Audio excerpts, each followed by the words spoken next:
नमस्कार साथियों। कैसे आप सभी? उम्मीद करते हैं स्वस्थ होंगे, मस्त होंगे। अभी आपने देखा कि परसों किस तरीके से आपके पीसीएस का नोटिफिकेशन आया और कल से इसके फॉर्म भरे जा रहे हैं। कयास लगी जा रही थी कि एक बड़े स्तर का परिवर्तन आपके मेंस विषय वस्तु में किया गया। तो उसमें क्या-क्या परिवर्तन किया गया? क्योंकि आप भी जानते हैं 2 जीएस के पेपर ऐड किए गए हैं, ऑप्शनल की विषय वस्तु को हटाया गया। एक छोटे से लाइन में लिख दिया गया कि उत्तर देश विशेष। आज हम उसी विषय के ऊपर चर्चा करेंगे। ऑफिशियल सिलेबस आ चुका है कि आखिर किन-किन मुद्दों पर कैसे-कैसे आपका पूरा पेपर आधारित होगा। तो जल्दी से जल्दी अगर जो इसकी बात करें तो ये पीसीएस की वेबसाइट है जहाँ पे कुछ इस तरीके से स्टूडेंट कॉर्नर में जब आप जाएंगे तो वहां पे आपके पीसीएस एग्जामिनेशन 2023 का ये सिलेबस दे रखा है। न्यू के रूप में आपका ब्लिंक भी कर रहा है। अगर इस सिलेबस की जब बात की जाए तो आप भी जानते हैं 6 पेपर आपके जीएस के होने हैं। अगर हम एक पेपर की बात की जाए तो पेपर 1 यहाँ पे क्या कर रहा है, यहाँ पे यह कह रहा है कि भारतीय संस्कृति के इतिहास में प्राचीन काल से आधुनिक काल तक की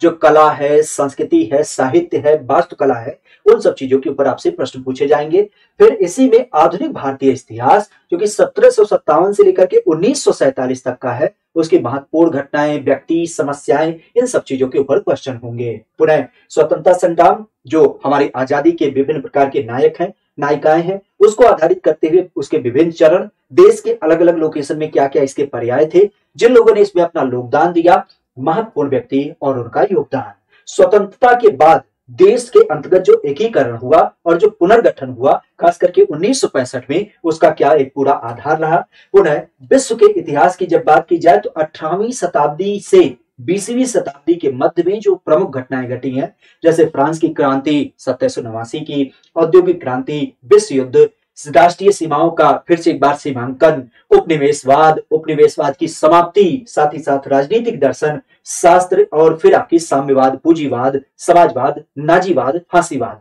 ये जो अलग अलग टाइप के आपने शब्द सुने होंगे, उन पहलुओं को आधारित करते हुए उसके ऊपर समाज का क्या प्रभाव रहा और समाज ने इसने अपनी एक रूपरेखा कैसे विकसित की, उन सब चीजों के ऊपर आधारित। फिर भारत का समाज और भारत की जो संस्कृति है उसकी क्या खासियत है, उसके ऊपर आधारित। महिला और महिला में ही महिला के साथ समाज और महिला संगठन की भूमिका क्या है। पुनः जनसंख्या और जनसंख्या से संबंधित जो आपकी समस्याएं हैं, जैसे गरीबी हो गई, विकासात्मक विषय जैसे आपके शहरीकरण हो गया, या फिर उनसे संबंधित जो आपकी समस्या या समाधान है, इन सब विषयों के ऊपर आधारित।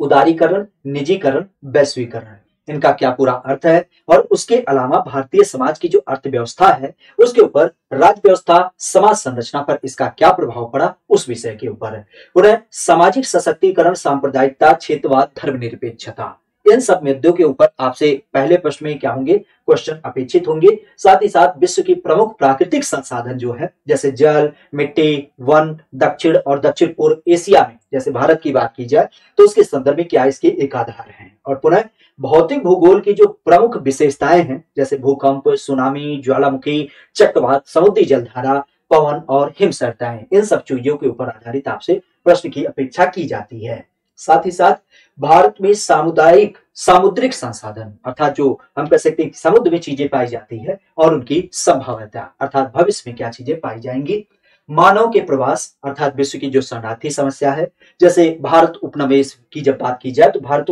उप महाद्वीप में आपने देखा होगा कि तिब्बत के बहुत सारे शरणार्थी, या अगर बांग्लादेश की बात की जाए तो ऐसे बहुत सारे नाम देख मिलते हैं। सीमांत तथा सीमाएं, बहुत सारे हमारे पड़ोसी हैं, उनके साथ हमारा व्यवहार क्या है, तो उस संदर्भ में भारत उपमहाद्वीप को आधारित करते हुए इसके आधार। और फिर आपकी जनसंख्या और अधिवास, इसका पूरा पूरा एक प्रकार क्या होगा, उसका प्रतिरूप क्या होगा, उसमें नगरीकरण, स्मार्ट नगर और जैसे आज एक नई संकल्पना स्मार्ट ग्राम के रूप में आई है, तो ये सब मिला जुला स्वरूप क्या होगा आपके जीएस के पेपर पहले अर्थात फर्स्ट पेपर में, इनसे अपेक्षित आपसे प्रश्न पूछे जाएंगे। बात करते हैं दूसरे पेपर की। अब दूसरे पेपर में क्या क्या बात की गई है कि भारतीय संविधान की जब बात की जाए तो उसके ऐतिहासिक आधार क्या है, इसके अलावा विकास कैसे हुआ, विशेषताएं, संशोधन, महत्वपूर्ण प्रावधान, पुनः आपके आधारभूत संरचना उसकी क्या है, और संविधान के आधारभूत प्रावधानों के विकास में जो उच्चतम न्यायालय है उसकी भूमिका क्या है। पुनः यहीं पर बात की जाए तो संघ और राज्य क्षेत्र के कार्य और तथा उनका उत्तरदायित्व क्या है, संघीय ढांचे से संबंधित जो विभिन्न प्रकार के विषय हैं उनकी जो चुनौती है, या स्थानीय स्तर पे शक्ति और वित्त का जो हस्तांतरण है उनमें क्या चुनौती आती है, उन सब विषयों के ऊपर आधारित। पुनः केंद्र राज्य के वित्त संबंध में वित्त आयोग की भूमिका क्या है, साथ ही साथ शक्तियों का पृथक्करण और विवाद के अलावा निवारण तंत्र और इसके संबंध में जो विभिन्न संस्थाएं इसके कार्यरत हैं। वैकल्पिक विवाद निवारण तंत्रों का कैसे कैसे उदय हुआ और साथ ही साथ उनका प्रयोग क्या है उसकी बात की जाती है। साथ अगर देखा जाए तो भारतीय संवैधानिक योजना और प्रमुख लोकतांत्रिक देशों के साथ इसकी तुलना, इसके अलावा संसद और राज्य विधायिका की संरचना क्या है, उसका कार्य क्या है, कार्य का संचालन कैसे होता है, शक्ति और विशेषाधिकार जो है उनसे संबंधित जो आपके प्रमुख विषय हैं वह इसमें शामिल होते हैं। पुनः कार्यपालिका, न्यायपालिका और इसकी जब बात की जाए तो इसकी संरचना, इसका संगठन कैसे, इसका कार्य कैसे, जैसे सरकार के मंत्रालय और विभिन्न विभाग, प्रभाग और समूह, औपचारिक और अनौपचारिक संघ हो या शासन प्रणाली में इनकी भूमिका, इन सब पहलुओं को आधारित और साथ ही साथ जैसे जनहित याचिका, आपने पीआईएल के बारे में सुना होगा, तो उन सारे मुद्दों की यहाँ पे बात की जाएगी। और जनप्रतिनिधित्व अधिनियम की जब बात की जाए तो उसके मुख्य विशेषताएं क्या हैं उनके बारे में आपसे पूछा जाएगा। साथ ही साथ विभिन्न संवैधानिक पदों पर जो नियुक्तियां होती हैं, जो शक्तियां होती हैं, जो उनके कार्य होते हैं और उनके जो उत्तरदायित्व होते हैं उसके बारे में आपसे अपेक्षा। साथ ही साथ संवैधिक, विनियामक और विभिन्न अर्ध न्यायिक निकाय जैसे नीति आयोग हो या उसकी विशेषताएं क्या हैं या फिर उनका जो कार्य भाग है वह कैसे कार्य करता है। सरकारी नीतियों की जब बात की जाए तो वह विभिन्न क्षेत्रों के विकास के लिए कैसे अपना कार्य करते हैं, उनका अभिकल्पन और उनका क्रियान्वयन। मुद्दों के संबंध में सूचना संचार प्रौद्योगिकी जैसे आईसीटीसी, अगर इसकी बात की जाए तो इन सबके ऊपर आधारित। पुनः विकास प्रक्रिया जैसे गैर सरकारी संगठन की भूमिका, स्वयं सहायता समूह हो, विभिन्न समूह और संघ अभिदाता, सहायतार्थ संस्थाएं और साथ ही साथ संस्थागत और अन्य अंशधारक जो होते हैं वह इसमें आपके शामिल होते हैं। पुनः केंद्र और राज्य के द्वारा जो जनसंख्या के अति संवेदनशील वर्ग हैं उनके लिए कल्याणकारी योजनाएं, साथ ही साथ इन योजनाओं का कार्य निष्पादन और अति संवेदनशील वर्गों की कैसे रक्षा हो, कैसे बेहतरी हो, उसके लिए विभिन्न प्रकार के तंत्र, साथ ही साथ विधि, संस्था और निकाय। इसके अलावा स्वास्थ्य, शिक्षा, मानव संसाधन संबंधित, सामाजिक क्षेत्र, सेवाओं के विकास और प्रबंधन से संबंधित आपके विषय और गरीबी भूख संबंधित विषय, राजनीतिक व्यवस्था के लिए इनका निहितार्थ। साथ ही साथ देखा जाए शासन व्यवस्था, पारदर्शिता और जवाबदेही के जो महत्वपूर्ण पक्ष हैं जैसे ई गवर्नेंस का अनुप्रयोग, मॉडल और सफलताएं, साथ ही साथ सीमाएं और उनकी संभावनाएं, नागरिक चार्टर और फिर आपकी पारदर्शिता और जवाबदेही, संस्थागत और साथ ही साथ अन्य उपाय, ये इसमें आपके शामिल होते हैं। पुनः यही पर बात करें तो आपके लोकतंत्र में उभरती हुई जो प्रवृत्तियां हैं उनमें सिविल सेविकाओं की भूमिका क्या है और भारत और अपने पड़ोसी देशों के साथ इसका संबंध कैसा है, इसके बारे में। द्विपक्षीय, क्षेत्रीय, वैश्विक समूह, भारत और संबंधित और भारत के अन्य हितों को प्रभावित करने वाले जो करार होते हैं उनकी बात की जा रही है और भारत के हितों एवं अप्रवासी भारतीयों पर विकसित और विकासशील देशों की नीतियों तथा राजनीति का क्या प्रभाव है उसके बारे में। साथ ही साथ महत्वपूर्ण अंतरराष्ट्रीय संस्थान, संस्थाएं और उनके मंच, उनकी संरचना क्या है, उनके अधिदेश क्या है और उनका कार्यभाग क्या है। पुनः क्षेत्र के संबंध में, राष्ट्र के संबंध में, अंतरराष्ट्रीय संबंध में महत्वपूर्ण आपकी समसामयिक घटनाएं अर्थात करंट अफेयर, यह विषय वस्तु आपके दूसरे पेपर से संबंधित आपको देखने मिलता है और अपेक्षा की जाएगी कि आप इससे संबंधित प्रश्नों का उत्तर यहाँ पे करेंगे।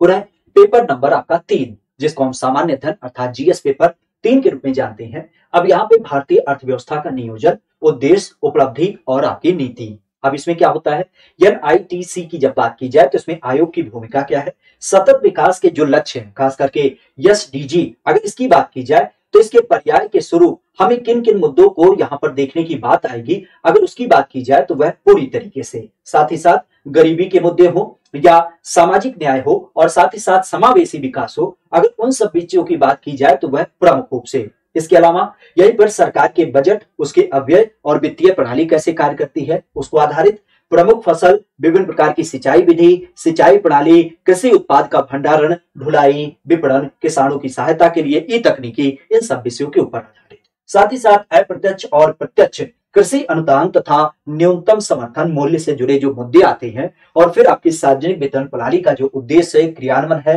पर सीमा है और उसको कैसे सुदृढ़ किया जाए उसको लेकर के खाद्य सुरक्षा और बफर भंडार में किसी में तकनीकी अभियान वगैरह को कैसे अप्लाई किया जाए इसकी बात। भारत में खाद्य प्रसंस्करण और संबंधित उद्योग के कार्यक्षेत्र का पूरा महत्व, स्थान निर्धारण और ऊर्ध्व और अधो प्रवाह आवश्यकताएं, आपूर्ति श्रृंखला का प्रबंधन, ये सारे मसले पुनः भारत में स्वच्छता के प्रसार, भूमि सुधार और साथ ही साथ भारत में वैश्वीकरण, उदारीकरण के प्रभाव, औद्योगिक नीति में परिवर्तन और औद्योगिक विकास में इसका प्रभाव, साथ ही साथ आधारभूत संरचना, ऊर्जा, बंदरगाह, सड़क, विमानपत्तन, रेलवे, इन सब मुद्दों पर विज्ञान और प्रौद्योगिकी विषय, राष्ट्रीय सुरक्षा में भारत की विज्ञान की और प्रौद्योगिकी की नीति, दैनिक जीवन में इसका अनुप्रयोग, साथ ही साथ विज्ञान एवं प्रौद्योगिकी में भारतीयों की उपलब्धियां, प्रौद्योगिकी का स्वदेशीकरण, नवीन प्रौद्योगिकी का विकास, प्रौद्योगिकी का हस्तांतरण, द्वि अनुप्रयोगी एवं तकनीकी उपयोगी प्रौद्योगिकियों का कैसे हम इस्तेमाल करते हैं, उन सब बातों की बात की जा रही है। सूचना और संचार प्रौद्योगिकी,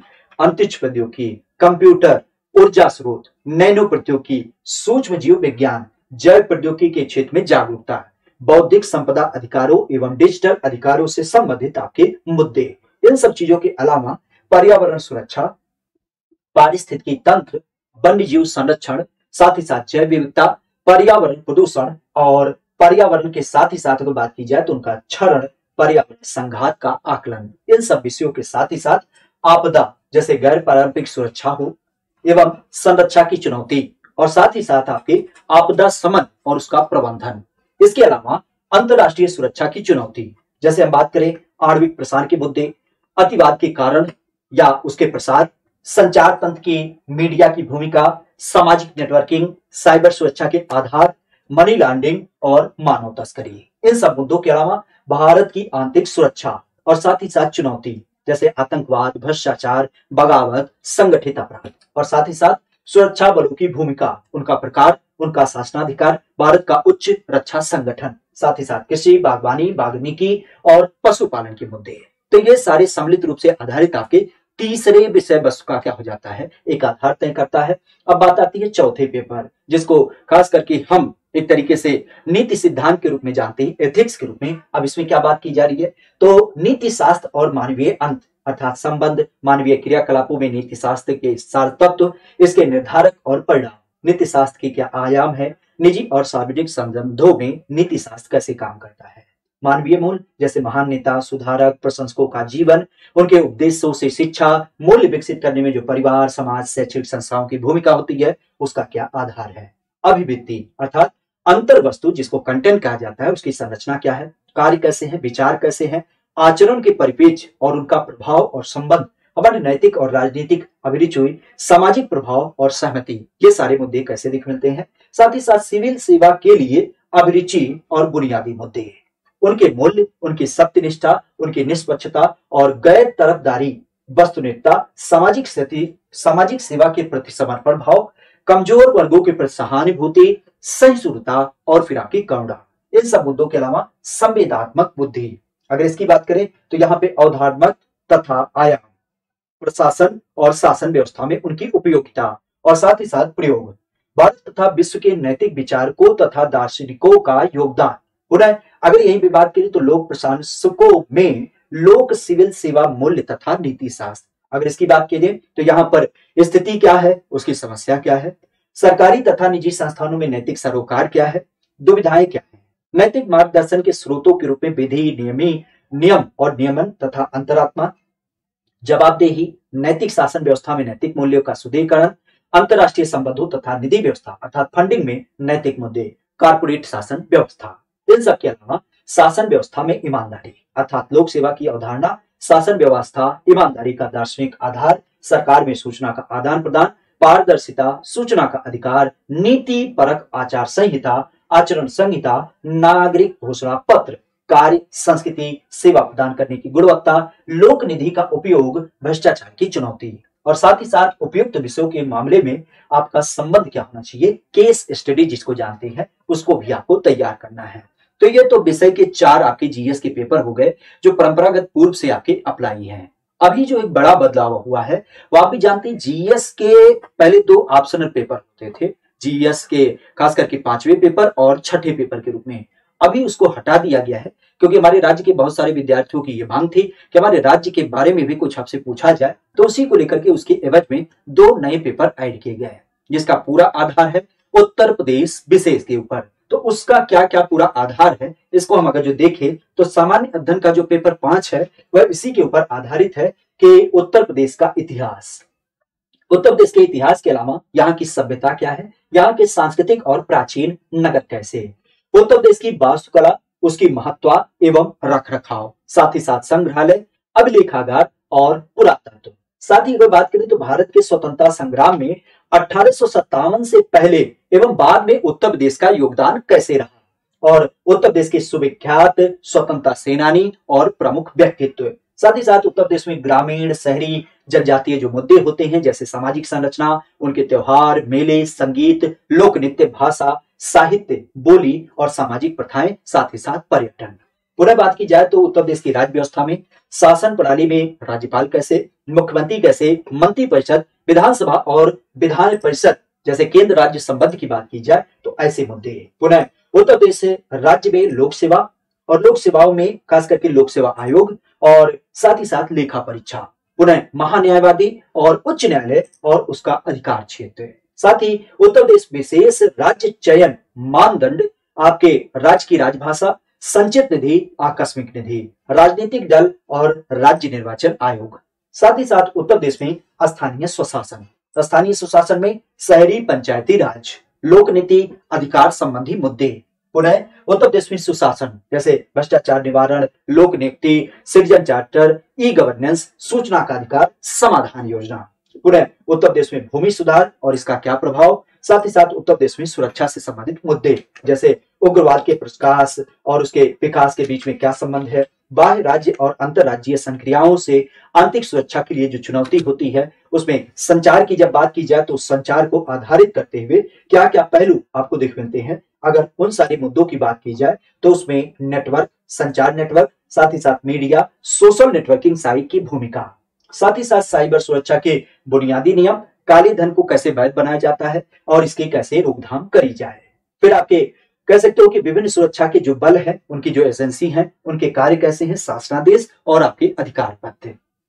साथ ही साथ सीमावर्ती क्षेत्रों की सुरक्षा चुनौती और उनका प्रबंधन, संगठन अपराध कैसे, अपराध में आतंकवाद से कैसे हम संबंध को देख पाते हैं। उत्तर प्रदेश में कानून व्यवस्था क्या है, नागरिक अधिकार सुरक्षा कैसे यहाँ पे चलती है। उत्तर प्रदेश में स्वास्थ्य और चिकित्सीय मुद्दे, साथ ही साथ उत्तर प्रदेश में शिक्षा प्रणाली, फिर उत्तर प्रदेश के संदर्भ में भारत के विकास में उत्तर प्रदेश की भूमिका और उत्तर प्रदेश की समसामयिक घटनाएं अर्थात करंट अफेयर। अगर यहीं पे बात की जाए तो जल शक्ति मिशन और अन्य केंद्रीय योजनाओं का क्रियान्वयन उत्तर प्रदेश के संदर्भ में। पुनः उत्तर प्रदेश में गैर सरकारी संगठन जिसको एनजीओ के रूप में जानते हैं, उनसे क्या मुद्दे हैं, उनके योगदान क्या है, उनके प्रभाव क्या है। उत्तर प्रदेश में पर्यटन अर्थात मुद्दे और उनकी संभावनाएं। उत्तर प्रदेश के विभिन्न क्षेत्रों में नवाचार जैसे कोई नई चीज चल रही है, इनके मुद्दे क्या है, इनका समाज में रोजगार और सामाजिक आर्थिक विकास की जब बात की जाए तो उस पर इसका प्रभाव क्या पड़ेगा। फिर बात आती है, ये तो बात हो गई 5वें पेपर, और इसी यूपी स्पेशल की जब बात की जाए तो उसका 6ठा पेपर क्या कहता है,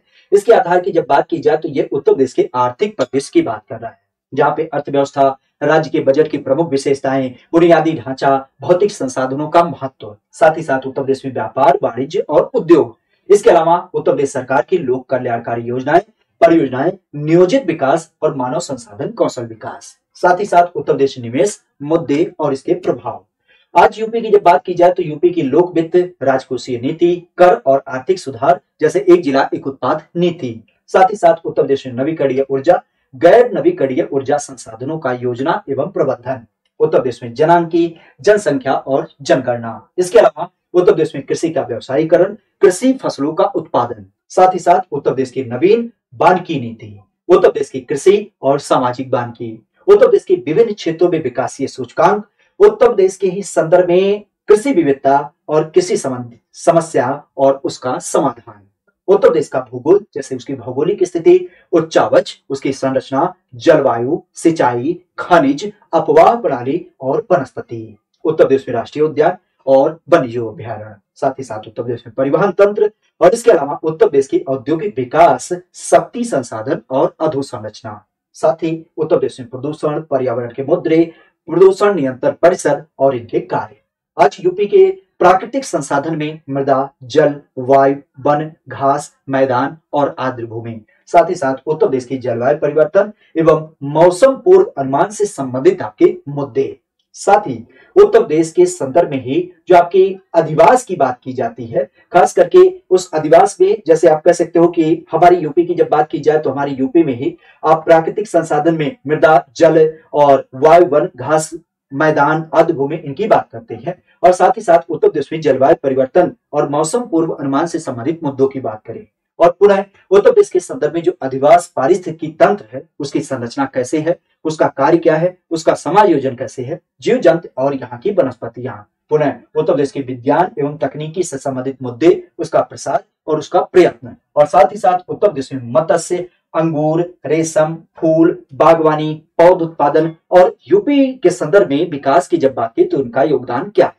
और पुनः उत्तर प्रदेश के विकास में सार्वजनिक एवं निजी साझेदारी को प्रोत्साहित करना। तो ये जो दो अलग पेपर आपके ऐड किए गए जिसको यूपी स्पेशल के रूप में देखा गया, उसका पूरा यह आधार था। तो 4 पेपर आपके जीएस के और बाकी 2 पेपर आपके विस्तृत रूप में जो जीएस के सिलेबस में आपके ऐड किए गए हैं उनका पूरा विस्तृत विवरण आपके पास था।